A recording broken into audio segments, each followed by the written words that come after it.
అన్నట్టు episodes Govada episodes చూస్తూనే వస్తున్నారు. ఈ రోజుకి కరెక్ట్గా 30 days అయింది.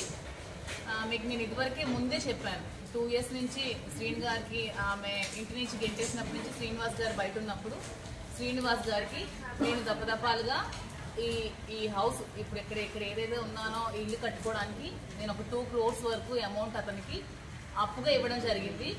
అప్పు అంటే నేను తిరిగి రిటర్న్ ఎక్స్పెక్ట్ చేసి అతనికి నేనేమి డబ్బులు ఇవ్వలేదు.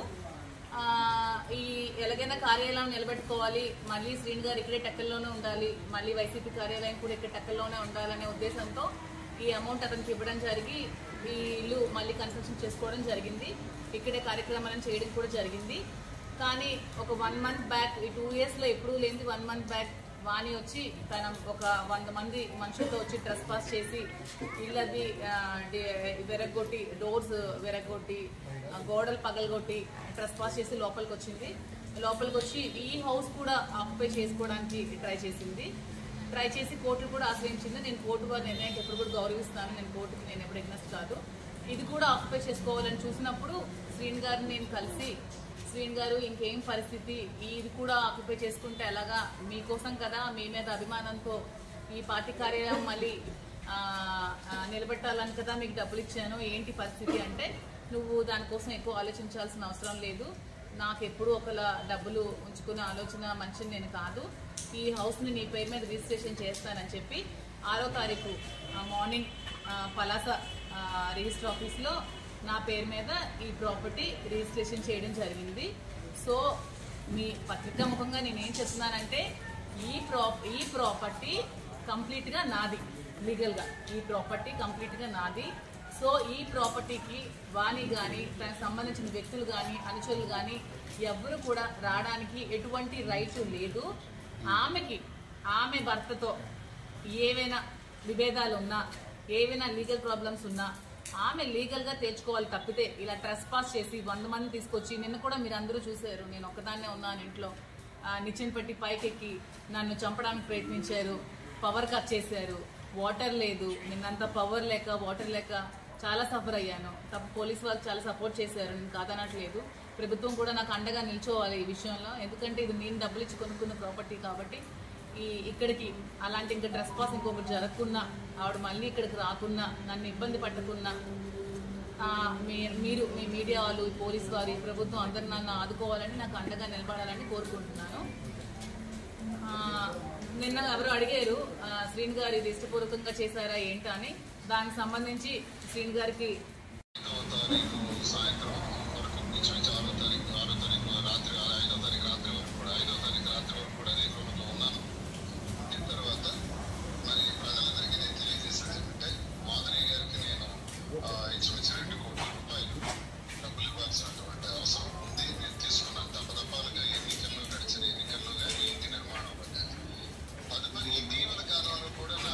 వ్యాపారాలను ఇబ్బంది అయిపోవడం వల్ల ఆర్థిక ఇబ్బందులు ఉండటం వల్ల మరో 50 లక్షల రూపాయల వరకు కూడా తను నా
రాజా, ఇప్పుడు నేను మీడియా ముందు ఉన్నాను. ఈ రిజిస్ట్రేషన్, ఈ పేపర్స్ కోసం వాళ్ళకి ఏదో డౌట్ ఉందంటే అడుగుతున్నారు. ఈ రిజిస్ట్రేషన్ అనేది మీరు ఇష్టపూర్వకంగా చేశారా ఏంటి అనేది వాళ్ళు తెలుసుకోవాలనుకుంటున్నారు.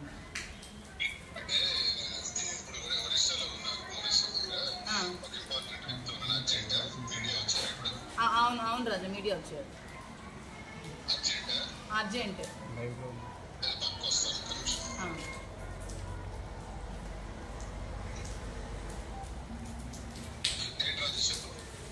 ఇప్పుడు మీరు రిజిస్ట్రేషన్, ఈ ఇల్లు రిజిస్ట్రేషన్ చేశారు కదా, అది ఏ విధంగా చేశారు? మీరు ఏం ఆలోచించుకొని నా పేరు మీద రిజిస్ట్రేషన్ చేశారు? మీ ఇష్టపూర్వకంగా చేశారా, అది మీ స్వార్జితం ఏంటనేది ఒక 2 విషయాలు మీరు చెప్పేస్తే మీడియా వాళ్ళు కూడా డౌట్స్ క్లియర్ అయిపోతాయి. ఇంకెవరికైనా ఏమైనా డౌట్స్ ఉందో అందరూ కలిపి, పబ్లిక్ కూడా జనాలు కూడా.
శ్రీన్ గారు చెప్పడం క్లియర్ గా చెప్పారు. సో ఇంతే, ఇంక నేను చెప్పదలుచుకుంది ఏమంటే, ప్రాపర్టీ నాది కాబట్టి నా ప్రాపర్టీలోకి ఎవరు రావడానికి వీల్లేదు. వితౌట్ మై పర్మిషన్ ట్రెస్పాసర్స్ ఎవరు కూడా నా ఇంటి లోపలికి రావడానికి వీల్లేదని కోరుకుంటున్నాను. అంటే ఏం ప్లాన్ మీకు ఏం ముందు రిజిస్ట్రేషన్ తర్వాత కోర్టు నుంచి కోర్టుకి వెళ్ళారు, అదే ఇప్పటికీ చెప్తున్నాను కదా, కోర్టుకి వెళ్ళడం వల్లే రిజిస్ట్రేషన్ చేశారు. అంటే కోర్టుకు కూడా వెళ్ళి ఇంకా నా డబ్బులు కోల్పోయి నా ఇల్లు కోల్పోయి ఇంకా నడి రోడ్డు మీద ఉండాలా అనే ఆలోచనతోనే రిజిస్ట్రేషన్ చేశారని మీరు క్లియర్ గా మీకు క్లీన్ గా చెప్తున్నారు కదా. ఇప్పుడు కోర్టుకి వెళ్లకుండా ఏమి చేయకుండా అంటే నేను మీకు ముందు నుంచి అదే చెప్తున్నాను. నేను ఎక్స్పెక్ట్ చేసి డబ్బులు ఇవ్వలేదు, చేసిన నాకైతే ఆ రోజే రిజిస్ట్రేషన్ చేసుకుని ఉండేదాన్ని. ఇంక ఇది కూడా కోల్పోయి రోడ్డు మీదకి వచ్చే స్థితి ఉంది కాబట్టి నేను అడగడం జరిగింది, అతను రిజిస్ట్రేషన్ చేయడం జరిగింది. దీంట్లో ఏంటి, ఎవరు ఫ్యాబ్రికేట్ చేసింది, ఎవరు ప్లాన్ చేసింది ఏమీ లేదు. ప్లాన్ చేయాలంటే ఎప్పుడో ప్లాన్ చేయొచ్చు, 2 years బిఫోరే ప్లాన్ చేయొచ్చు. ఇప్పుడు ప్లాన్ చేయడానికి లేదు. ప్లాన్ చేసింది ఎవరు? ఆమె. వచ్చింది ఎవరు? ఆమె. 2 years ముందు రానబెట్టి ఇప్పుడు ఎందుకు వచ్చింది అంటే 2 years తర్వాత ఇల్లు కనిపిస్తుంది, ఇల్లు కావాలి, ఇల్లు కబ్జా చేయాలని ఆలోచనతో వచ్చింది. క్లియర్ గా చిన్న పిల్లకి అడిగినా అర్థం అవుతుందండి ప్రతి ఒక్కరికి కూడా. 2 సంవత్సరాల ముందు లేనిది, 2 సంవత్సరాల ముందు భర్త మీద ప్రేమ లేనిది ఇప్పుడు ఎందుకు వస్తుంది అంటే ఇల్లు చూసి ఇల్లు కావాలి కాబట్టి ఇల్లు కూడా ఆక్యుపై చేయడానికి ఇంకా రాజకీయంగా అతను పతనం చేసి అతను ఊరి నుంచి వెలయ్యాల ఆలోచనతో వచ్చిన ఒక కుతంత్రం, అది ఒక ప్లాన్. దాని ప్లాన్, మాది ప్లాన్ కాదు. ఆడియో క్లిప్ ఫేక్ కాకపోతే అమ్మ అని శ్రీని గారు నన్ను ఎందుకండి సంబోధిస్తారు? అసలు అందులోనే క్లియర్ గా ఉంది వాళ్ళు ఎవరో మిమిక్రీ చేశారో ఫ్యాబ్రికేట్ చేశారో నాకు తెలియదు. అమ్మ అని పిలవాల్సిన అవసరం నాకు రాజు అని పిలుస్తారు, నేను రాజా అని పిలుస్తాను. అది మీకు మీడియా ముందు కూడా ఇంతకుముందు చెప్పాను, ఆ టీవీలోనే ఎక్కడో నాకు ఏమని పిలుస్తారు అంటే చెప్పాను. సో అమ్మ అని నాకు పిలవాల్సిన అవసరం లేదు, అక్కడే తెలిసిపోతుంది. తర్వాత ఎవరి ఫోన్ కాల్ నుంచి నేనెందుకు మాట్లాడితే నా ఫోన్ నుంచి నేనే మాట్లాడతాను శ్రీని గారితో. ఎవరు ఫోన్ చేసి నేను ఎందుకు మాట్లాడతాను? నా ఫోన్ నుంచి ఏమైనా ఫోన్ కాల్ ఉందా శ్రీని గారి నంబర్కి?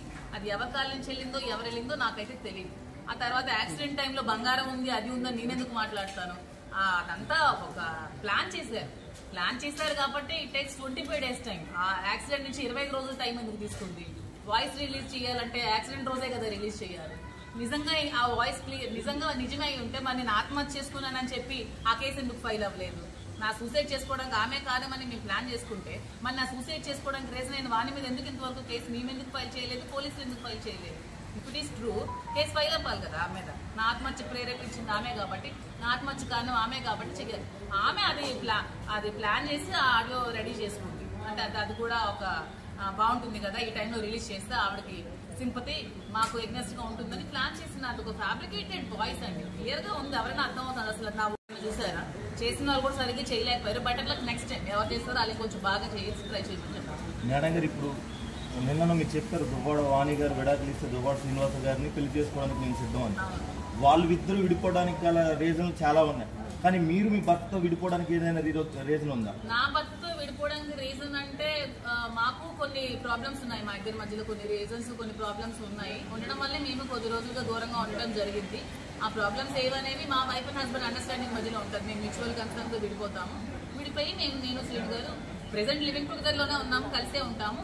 ఇంకో క్వశ్చన్ ఏంటంటే శ్రీని గారు ఎమ్మెల్సీ కార్యాలయం ఇదే కంటిన్యూ చేస్తాం. నేను అతనికి ఇది రెంట్కి ఇవ్వడం జరుగుతుంది వైసీపీ కార్యాలయానికి. అతని కార్యక్రమాలన్నీ యథావిధిగా ఇక్కడే కంటిన్యూ చేస్తారు. ఇక్కడే కార్యక్రమాలన్నీ పార్టీ కార్యక్రమాలన్నీ ఇక్కడే జరుగుతాయి. అతనికి నేను ఈ బిల్డింగ్ లీజ్కి ఇవ్వడం జరుగుతుంది, గ్రౌండ్ ఫ్లోర్ లీజ్కి ఇస్తాను. సో అతని కార్యక్రమాలన్నీ కింద యథావిధంగా ఇక్కడే జరుగుతాయి. కార్యకర్తలందరూ ఇక్కడికే వస్తారు. యాజ్ యూజువల్ గా ప్రోగ్రామ్స్ అన్ని ఇక్కడే జరుగుతాయి. అంటే మీ ఇంట్లోనే దువ్వాడ శ్రీని గారు ఉంటారు ఇక ముందు కూడా? కార్యాలయం రెంట్కి ఇస్తాను బిల్డింగ్ కార్యాలయం కోసం ఉంటారా? ఇంట్లో కూడా ఇక్కడ ఇల్లు రెంట్కి ఇస్తాను, కార్యాలయం రెంట్కి ఇస్తాను. అతను ఇంకొక ఇల్లు కట్టుకునేంత వరకు రెంట్కి ఇస్తాను. దగ్గరలోనే ఉండాలి కదా నాయకుడు. ఇది పట్టణ కార్యాలయం అంటారు ఫుల్ ఫ్లెడ్జ్డ్గా. కింద గ్రౌండ్ ఫ్లోర్ అంతా కార్యాలయం, పైన అంతా హౌస్. ఎమ్మెల్సీ హోదాలో ఎమ్మెల్సీ కార్యక్రమాలన్నీ ఇక్కడే జరుగుతాయి. ఇంకొకటండి, చాలా మందికి డౌట్ ఉంది, కోర్టు ఆర్డర్ ఉండగా రిజిస్ట్రేషన్ ఎలా చేయించాలి అనేది చాలా మంది అడుగుతుంది. సో కోర్టు ఆర్డర్ విషయంలో మేము చూసాం, మీకు డీబీసీ సంబంధించి వాళ్ళేసిన పిటిషన్ గారికి మేము పంపిస్తాం. సో డీబీసీలో ఎక్కడ కానీ, అలాగే ఆనరబుల్ కోర్టు వాళ్ళు ఇచ్చిన ఆర్డర్లో కానీ ఇల్లు కూడా అమ్మకూడదు, అలాగే ఇంటిపైన ఎలాంటి అటాచ్మెంట్ కానీ సో అలాంటి అయితే ఏం లేవండి. సో జనరల్గా డీబీసీ ఏం చెప్తుంది, ఒక భార్యకి ఆ భర్త అనే వ్యక్తి నివాసం కల్పించాలి అనేది మాత్రమే చెప్తుంది. అంతేగాని ఆయన యొక్క ప్రాపర్టీ అమ్మకూడదు అనేది దీని మీద అయితే లేదు. వాళ్ళ పిటిషన్లో కూడా రాయలేదు, ఆర్డర్లో కూడా అలాంటిది కూడా లేదు. నెక్స్ట్ ఎవరైనా సరే ఈ ప్రాపర్టీకి ఉంటే మేము రేపు ఇంజక్షన్ చూస్తూ దానికి ఫర్దర్గా కూడా మేము వెళ్తా ఉన్నాం. ప్లస్ ఇందులో కూడా క్లియర్గా మీ దగ్గర ఉన్నది స్వార్జితపు ఆస్తి అంటే మీకు ఒక లీగల్ జనరల్గా ఏంటంటే ఒక హిందూ పురుషుడు సంపాదించిన ఆస్తి అంటే భర్త సంపాదించిన ఆస్తి ఏదైతే ఉందో దానికి ఎవరికీ అధికారం ఉండదు. ఈవెన్ భార్య బిడ్డలు కూడా రైట్ ఉండదు. అంటే నా సెల్ఫ్ ఎఫేర్ ప్రాపర్టీ ఏదైతే ఉందో అది నా ఇష్టం, నేను ఎవరికైనా ఇచ్చుకోవచ్చు, ఏదైనా చేసుకోవచ్చు. సో ఎవరైనా సరే ఇక్కడ భారతదేశంలో పుట్టిన హిందూ పురుషుడు ఎవరైనా సరే తన యొక్క సెల్ఫ్ ఎఫేర్ ప్రాపర్టీ కష్టపడి సంపాదించిన ఆస్తి స్వార్జితపు ఆస్తి అంటాం. సో దాన్ని ఏదైతే ఉందో ఎవరికైనా ఇచ్చుకోవచ్చు. కేవలం భార్య బిడ్డలు అనేవాళ్ళు ఎవరైతే ఉన్నారో వారింటే మెయింటెనెన్స్ మాత్రమే అడిగే రైట్ మాత్రమే ఉంటుంది. సో ఇది కూడా ఏంటంటే ఇప్పుడు ఏదైతే ఆర్డర్ ఏదైతే ఉందో అది 12వ తారీఖు వాయిదా ఉన్నట్టుంది. దాని అవసరమైతే మెయింటెనెన్స్ కింద అంటే ఇప్పుడు నివాసం లేదు కాబట్టి దాని అవసరమైతే ఆయన కోర్టు వారి దృష్టికి ఏంటంటే నాకు మెయింటెనెన్స్ లేదు కాబట్టి నేను దాని మెయింటెనెన్స్ పరంగా ఎంతో కొంత మెయింటెనెన్స్ ఇవ్వగలుగుతానని చెప్పడం జరుగుతుంది. అయితే ఏంటంటే ఇప్పుడు మాకు తెలిసిన సమాచారం జనరల్గా ఏంటంటే ఆమె ఒక శ్రీని గారు ఇచ్చిన ప్రాపర్టీ ఏదైతే ఉందో దాదాపు 6 కోట్ల రూపాయల ప్రాపర్టీలో ప్రజెంట్ నివసిస్తున్నారని తెలుస్తాము. అంటే ఎక్కడ ఎవరికైనా ఎలాంటి నివాసము లేకుండా తల్లిగారి ఇంటి దగ్గర ఉన్న ఎవరైతే స్త్రీ ఎవరైతే ఉన్నారో ఆమె మాత్రమే భర్తకు సంబంధించిన ప్రాపర్టీ ఏదైతే ఉందో మేము ఉండాలి అనేది ఆర్డర్ రెస్ట్రైనింగ్ ఆర్డర్ అనేది వస్తుంది. కాకపోతే ఆమెకు ఎకనామికల్గా సౌండ్ ఉన్నారు, ఆమెకు ఆల్రెడీ ఒక ఇల్లు ఉంది, అంత వెల్ ఎస్టాబ్లిష్డ్ కాబట్టి దాన్ని కూడా మేము కోర్టు వారి దృష్టికి తీసుకెళ్తే అప్పీల్ కూడా వేసి దాన్ని కూడా చాలా మీ వైపు నుంచి ఇప్పుడు ఏమన్నా కేసు వేశారా కోర్టులో? మీరెందుకు ఇంత సడన్ గా రావాల్సి వచ్చింది? లేదు రాజు గారు, ఇప్పుడు విషయం ఏంటంటే నేనేమన్నానంటే ఈ కేసు ఎప్పటి నుంచో నేను ఫాలోఅప్ చేస్తూ ఉన్నాను. హైదరాబాద్ నుండి నోటీసులు కూడా పంపించాము, డెఫమేషన్ సూట్ ఒకటి పంపించాము, తర్వాత వేరే అది కూడా చేస్తా ఉన్నాం. ఇప్పుడు ఏంటంటే ఈమెకి సంబంధించిన రక్షణ ఏదైతే ఉందో ఆ విషయం కూడా మీకు చెప్తున్నాను. ఈమెకి ప్రొటెక్షన్ అయితే కావాలి. ఒక హ్యూమన్ సిటిజన్గా ఆర్టికల్ 21 ప్రకారం మనకు జీవించే హక్కు అనేది మనకు ఉంది. సో దాని ప్రకారం ఆమె రక్షించబడాలంటే ప్రైమా ఫేస్ ఎవిడెన్స్ కింద, ప్రైమా ఫేస్ కంప్లైంట్ కింద నేను సిఐ గారిని కలవడం జరిగింది. నేను కంప్లైంట్ ఇచ్చాం. అంటే నేను కొంచెం 10:30 లెవెల్కి చేయడం జరిగింది. సో కొన్ని అనివార్య పరిశ్రమ వల్ల నేను తర్వాత మిమ్మల్ని కలవలేకపోయాను. అంటే మాధురి గారి ప్రాణహాని ఉందనేది దాన్ని ఎస్టాబ్లిష్ చేస్తున్నారా మీరు? కాదు, ఎస్టాబ్లిష్మెంట్ అంటే అవునండి. ఇప్పుడు మీరు చూస్తున్నారు ఎస్టాబ్లిష్ చేయడానికి క్లియర్ గా నిన్న మేము మీడియా పెట్టి ఎక్కి నన్ను చంపడానికి వస్తే ఇంకా థ్రెట్ ఉందని ఎలా అడుగుతున్నారు? అదే దానికి హ్యూమన్ రైట్స్ కమిషన్ కూడా వెళ్తాం మేము. ఎందుకంటే ఈమె ప్రాపర్టీ అండి, ఈమెకి సంబంధించింది లీగల్ గా అన్ని క్లియర్ గా ఉన్నాయి. అలాగే గతంలో ఆయన ఏదైతే తాలూకా చెక్కులు కూడా చూపించడం జరిగింది, ప్రామిస్ నోట్స్ అవన్నీ కూడా ఉన్నాయి. సో కాబట్టి ఏంటంటే నిన్న ఆమె అంతా మీరు చూశారు, తీసుకొని రావటం, తర్వాత కర్రలు తీసుకొని రావటం ఇవన్నీ మీరు లైవ్లో చూశారు. కాబట్టి సాధ్యత అనేది లేదు. కోర్టు వారికి సంబంధించిన ఎలాంటి ఆర్డర్స్ అయితే దీనిపైన లేవు. కాబట్టి అలాగే మేము గతం నుంచి ఏదైతే ప్రాపర్టీ ఆయన బాకీ ఉన్నారు కాబట్టి అది అడగడం జరిగింది. ఒకవేళ ఆయన ఇవ్వకపోయినా కోర్టు నుంచి అటాచ్మెంట్ తెచ్చుకుంటాం మేము. అలాగే ఆ ప్రాపర్టీ రికవర్ చేసుకునే అవకాశం ఉంటుంది కదా. అంటే ఈ సైట్కి సంబంధించి పార్వతీశ్వరం మాస్టర్కి 60 లక్షలు ఇవ్వాలి, మరి మాధురికి రిజిస్ట్రేషన్ చేశారు, నా డబ్బులు నేను వసూలు చేసుకుని అవసరం ఇదే ఇంటి ముందు నేను ధర్నా చేస్తా అంటున్నాడు. శ్రీని గారు ఇప్పుడు క్లియర్ గా మీ ముందే కదా చెప్పారు. పార్వతీశం గారు కూడా నేను ఇవ్వాల్సిన బాధ్యత ఉంది, 60 lakhs పార్వతీశం గారు కూడా నేను క్లియర్ చేస్తానని చెప్పారు కదా. శ్రీని గారు ఎప్పుడు కూడా ఒకళ్ళు డబ్బు తినేసే మనిషి కాదండి. తినేసే మనిషి అయితే ఈ 30 సంవత్సరాల్లో ఎన్నో వేల కోట్లు సంపాదించాల్సిన మనిషి. సో అతను ఎవరి డబ్బులు తినాల్సిన అవసరం లేదు. ఆ ఆలోచనతోనే నాకు నా డబ్బులు ఉంచుకోవడే ఉద్దేశం లేకనే నాకు రిజిస్ట్రేషన్ చేశారు. అలాగే పార్వతీశం గారు కూడా 60 లక్షలు క్లియర్ చేసేస్తారు, అంతే. అతను కూడా క్లియర్ చేసేస్తారు. ఎవరి డబ్బులు ఉంచుకోవాల్సిన అవసరం ఎవరికి లేదు. ఇప్పుడు నెల రోజుల నుంచి మీ మీద ఒక క్యారెక్టర్ అసోసియేషన్ జరుగుతుంది, దాని మీద ఏమన్నా కోర్టుకి వెళ్ళేది ఎట్లాంటిది ఏమన్నా? డిఫమేషన్ ఆల్రెడీ చేసి ఆమెకు ఆల్రెడీ పంపించారండి, నోటీస్ పంపించారు. ఆమె నోటీస్ రిసీవ్ చేసుకున్నారు. రిప్లై కోసం వెయిట్ చేస్తాం. సమయం ఉంటుంది కదా సార్, నోటీస్కి రిప్లై ఉంటుంది కదా, దాన్ని బట్టి చూసి అది వేస్తాం. కొన్ని వేరే ఛానల్ కూడా 2 కోట్లు ఎలాగొచ్చాయంటే మీకు తెలియదు అన్నయ్య. మా మామ ఏంటో, మా ఆయన ఏంటో, మాకేం ఆస్తులు ఉన్నాయో మీకు తెలియదు. ఆమెకు బుర్రలేదు, మీ అందరికీ ఉంటుందా? కాదు మహిళలకు సంబంధించి ఇన్కమ్ ట్యాక్స్ మీకు తెలియదు కదా. ఇన్కమ్ ట్యాక్స్ లో రిటర్న్స్ కూడా ఫైల్ చేశాను, ఫైల్ చేశాను. నా రిటర్న్స్ కూడా చూసుకోవచ్చు. నేను శ్రీ వెంకటేశ్వర ట్రాన్స్పోర్ట్ అని ఇన్ఫ్రా కూడా నడిపాను, కాంట్రాక్ట్ వర్క్స్ చేశాను, రియల్ ఎస్టేట్ చేశాను, మెరైన్ ఇంజనీర్ తాను. నాకు నెల డబ్బులు పంపిస్తారు. మాకు డబ్బులు కొదవలేదు, బంగారానికి కొదవలేదు, ఆస్తులకు కొదవలేదు. అది అందరికీ టెక్కల ప్రజలు కూడా అందరికీ తెలుసు. ఆమెకు బుర్ర తక్కువ అయితే అది మరి నేను చెప్పలేను. డబ్బులు ఎలాగొచ్చాయి, ఏం చేసాయి అంటే నేను డబ్బులు ఎలాగొచ్చాయని ఆమెకు అన్ని నా అకౌంట్ డీటెయిల్స్ అవన్నీ చూపించాలా ఏంటో మరి.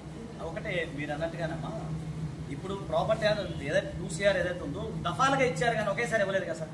ఆమె ఇచ్చుకుంటూ వస్తా ఉన్నారు, ఆ సందర్భాన్ని బట్టి ఇచ్చుకుంటూ నేను ఇచ్చింది 200 కోట్లు కాదండి, ఆఫ్టర్ 2 కోట్లు. 2 కోట్లు కూడా తల్లిదండ్రుల నుంచి వచ్చిన మీకు శ్రీరామ అదే అంటున్నాను. నా తల్లిదండ్రుల నుంచి వచ్చిన ఆస్తులు ఉన్నాయి, నా కష్టవారి నుంచి వచ్చిన ఆస్తులు ఉన్నాయి, నేను వ్యాపారం చేసుకున్న ఆస్తులు ఉన్నాయి, నేను సంపాదించుకున్న ఆస్తులు ఉన్నాయి, మా ఫ్యామిలీ ఆస్తులు ఉన్నాయి.